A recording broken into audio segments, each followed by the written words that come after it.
Assalamualaikum warahmatullahi wabarakatuh. Selamat datang di video pembelajaran matematika. Nah, pada video kali ini saya akan membahas bilangan rasional dan bilangan irasional.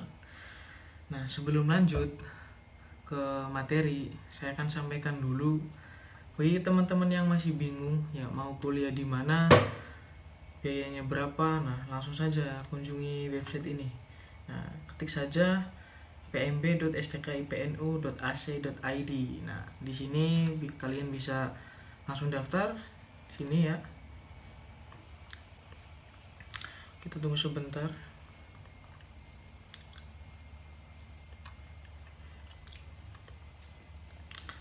Oke. Kita tunggu prosesnya dulu. Nah, sudah muncul nih. Nah, kalau sudah muncul seperti ini, silakan teman-teman isi formulir pendaftaran online dulu ya. Nah, di sini ada pilihan program studi, mau PGSD, mau PBSI, mau PJOK ya, PJKR maksudnya. Nah, kemudian kalian isi email, kalian isikan nick ya, nama lengkapnya juga, jenis kelamin. Nah, di sini masih ada banyak lagi. Nah, silakan diisi ya. Kalau sudah semua, nah, kalian tinggal klik next aja.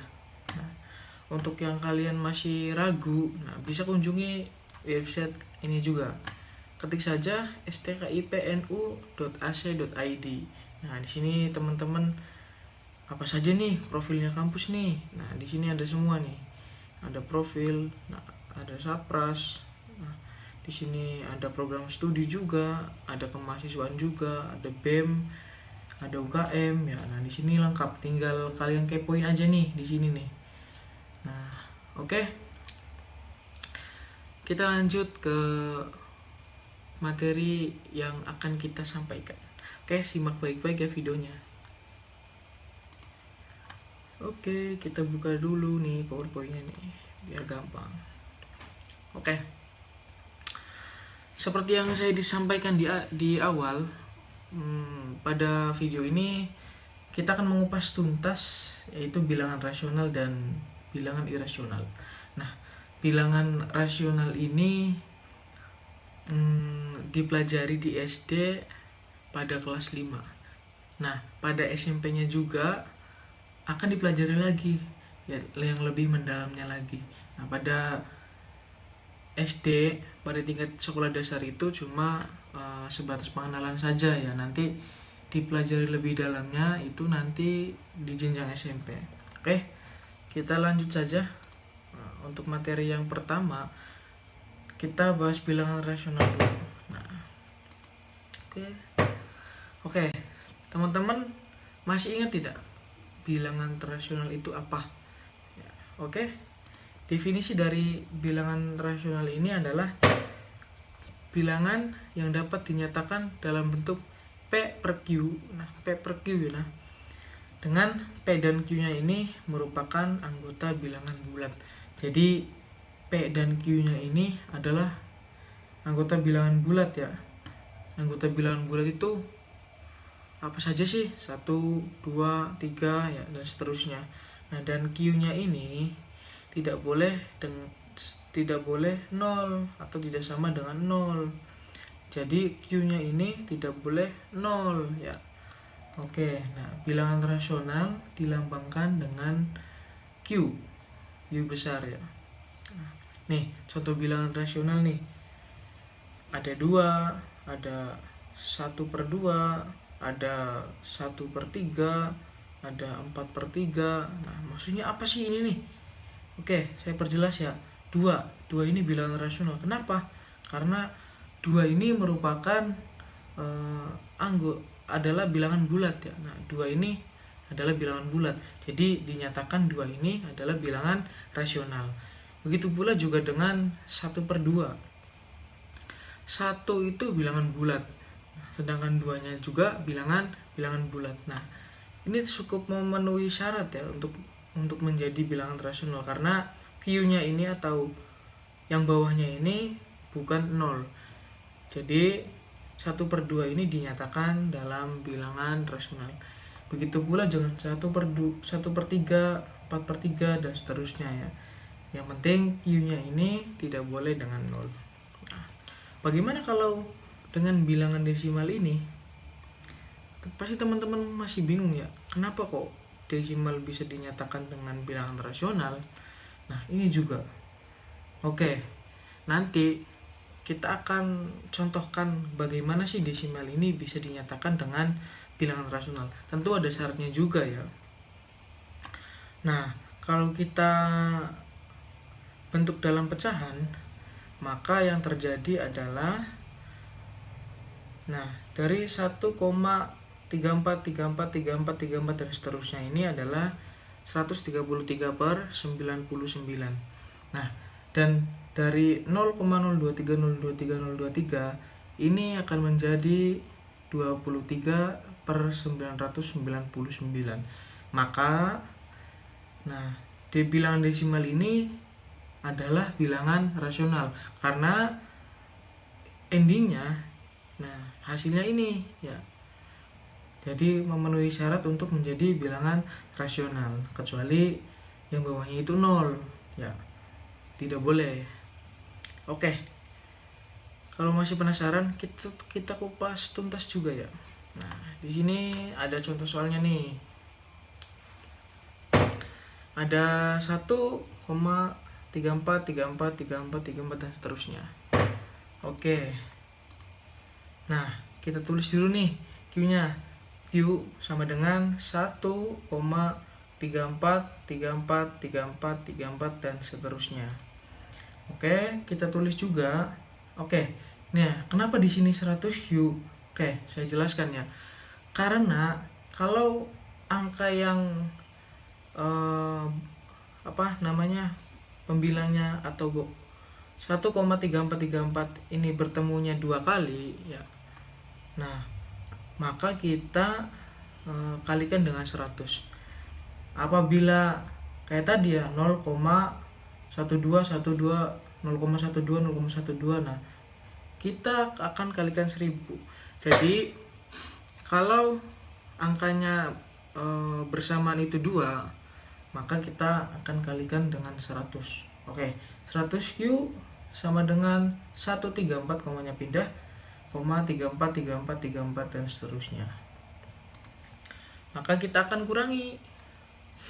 Berapa hasilnya? Kita bisa kurangi dari bawah dari atas. Bapak bebas. Oke, yang ini kita coret dulu biar gampang. Nah, hasilnya ini kenapa 99? Karena 100Q dikurangi Q sama dengan 99Q. Nah, 134 dikurangi 1 sama dengan 133.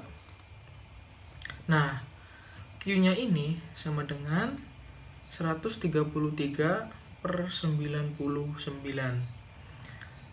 Oke, jadi 1,34 dan seterusnya itu adalah 133/99.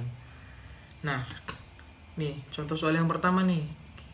Sama kan hasilnya seperti yang tadi ya. Oke, ini contoh soal yang kedua.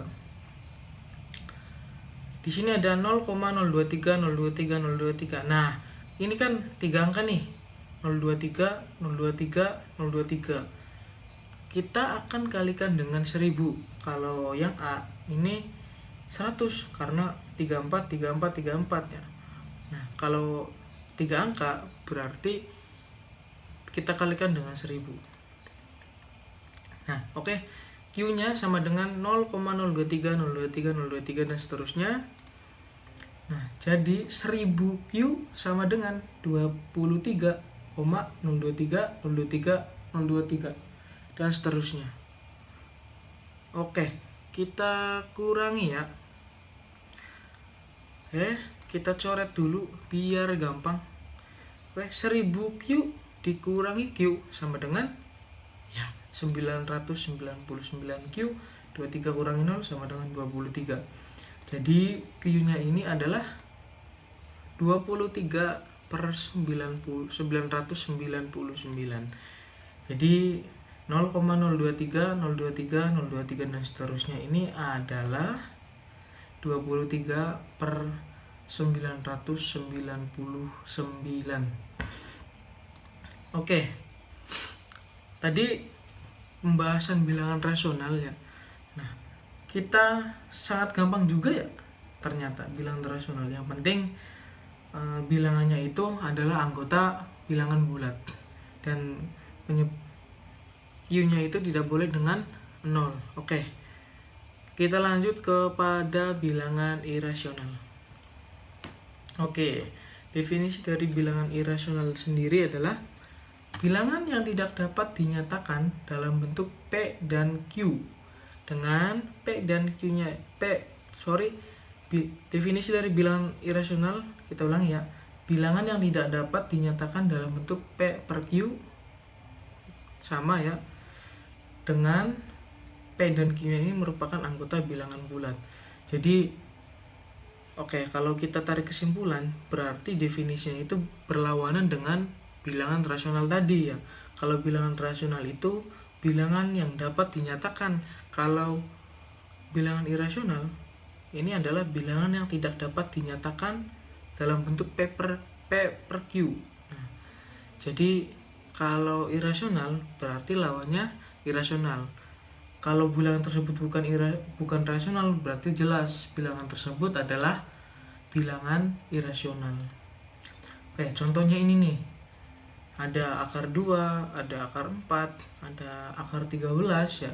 Di sini ada juga V, ada 0,10100101 dan sekian ya. Nah, kenapa sih akar 2 ini adalah bilangan irasional? Kenapa juga V ini adalah bilangan irasional? Coba teman-teman kalau lihat V ini pada kalkulator ya, maka yang terjadi adalah 3,14 sekian. Nah, angkanya juga tidak beraturan ya. Kalau bilangan rasional walaupun dia desimal tetapi angkanya ini beraturan ya. Contoh kayak tadi tuh 1,34 dan seterusnya. Kalau kita lihat yang ini, maka desimalnya ini tidak beraturan, 0,101001. Nah, ini tidak beraturan. Maka kalau tidak beraturan, kuncinya ini dapat dinyatakan bilangan irasional. Bagaimana dengan akar 2? Nanti kita akan kupas tuntas juga ya, seperti tadi. Nah, contoh soal langsung saja ya. Nah, ini nih yang akan kita kupas nih. Tunjukkan akar 2 ini merupakan bilangan rasional. Oke, kita jawab saja ya, biar kita tahu. Oke, sebelumnya teman-teman anggap akar 2 ini adalah bilangan rasional. Anggap saja ya, akar 2 ini adalah bilangan rasional. Kenapa? Karena untuk memudahkan proses operasi. Nah, jika di endingnya terdapat kontradiksi, maka akar 2 ini adalah bilangan irasional. Tetapi sebaliknya, kalau tidak terjadi kontradiksi pada endingnya, pada akhirnya, nah pada proses pengerjaan akhirnya, maka akar 2 ini disebut bilangan rasional. Oke, kita sepakati ya, kalau akar 2 ini terjadi kontradiksi pada akhir operasi, pada akhirnya ya, pada ending, maka kita akan nyatakan akar 2 ini adalah bilangan irasional. Tetapi kalau tidak terjadi kontradiksi, maka akar 2 ini adalah bilangan rasional. Oke, kita lanjut. Nah, kita misalkan dulu akar 2 ini adalah rasional ya. Maka akar 2 sama dengan A per B. Oke. Kemudian A dan B-nya ini, A per B-nya ini adalah bilangan bulat. Dan B-nya ini tidak boleh dengan 0 ya, tidak boleh. Karena tadi definisi tadi menyebutkan Q-nya itu tidak boleh 0 atau yang bawahnya itu tidak boleh 0. Oke, kita lanjut. Agar akarnya hilang, agar akarnya hilang, kita kuadratkan dulu ya, menjadi 2 sama dengan A kuadrat per B kuadrat. Nah, setelah itu kita kalikan menjadi 2B kuadrat sama dengan A kuadrat. Oke, setelah itu otomatis di sini kita akan lihat ya, kalau A kuadrat ini adalah bilangan genap. Oke, kita sepakati dulu kalau A kuadrat ini adalah bilangan genap. Nah, kalau A kuadratnya ini adalah bilangan genap, maka A-nya juga bilangan genap. Kenapa? Karena kalau genap dikali genap, hasilnya pasti genap. Kalau ganjil dikali ganjil, hasilnya akan ganjil. Begitu seterusnya juga. Oke. Nah, kalau A-nya ini bilangan genap, maka kita bisa ekspresikan dengan yang ini ya. Nah, 2 kali sesuatu atau 2 kali satu bilangan. Misalkan, nah di sini ada A sama dengan 2R. Kenapa sih saya melambangkan R kuadrat, 2R kuadrat? Karena R mau berapapun, kalau dikalikan 2, hasilnya pasti akan genap ya. Jadi A sama dengan 2R kuadrat ini kita substitusikan ke sini lagi menjadi 2B kuadrat sama dengan 4R kuadrat. Nah, ini menjadi B kuadrat sama dengan 2R kuadrat. Nah, kalau kita lihat seperti ini, berarti kita bisa simpulkan ya bahwa B kuadratnya ini adalah bilangan genap. Nah, otomatis kalau B kuadratnya ini adalah bilangan genap, maka B-nya juga adalah bilangan genap. Oke, sampai di sini bilangan genap semua ya, A dan B-nya ini. Nah, jadi A dan B-nya ini adalah bilangan genap. Nah, berkontradiksi ya, ini berkontradiksi dengan pernyataan kita di awal. Nah, ini adalah akar 2 ya. Ini adalah akar 2. Nah, yang paling sederhana untuk dijadikan pecahan itu akar 2/1. Tidak ada lagi ya. Sedangkan di sana A dan B-nya ini adalah bilangan genap. Nah, itu artinya A dan B-nya ini harus punya faktor 2. Sedangkan di sini akar 2-nya ini tidak mempunyai faktor 2. Kalau kita pecahan akar 2/1, satunya juga tidak memiliki faktor 2. Nah, ini sebabnya yang kita misalkan adalah bilangan rasional, karena untuk memudahkan proses operasinya juga. Sehingga kalau di endingnya itu berkontradiksi, maka akar 2 ini kita nyatakan dengan bilangan irasional. Oke ya, jadi akar 2 ini adalah bilangan irasional, karena dalam proses pengerjaan rasional akar 2 ini berkontradiksi dengan pernyataan di awal. Oke, segitu saja pembahasan materi bilangan rasional dan irasional. Nah, untuk teman-teman yang belum membangun channel ini, silakan untuk like, komen, dan subscribe juga ya, untuk membangun channel ini agar lebih bermanfaat lagi. Oke, saya Andra Irianto. Terima kasih sudah menonton. Assalamualaikum warahmatullahi wabarakatuh.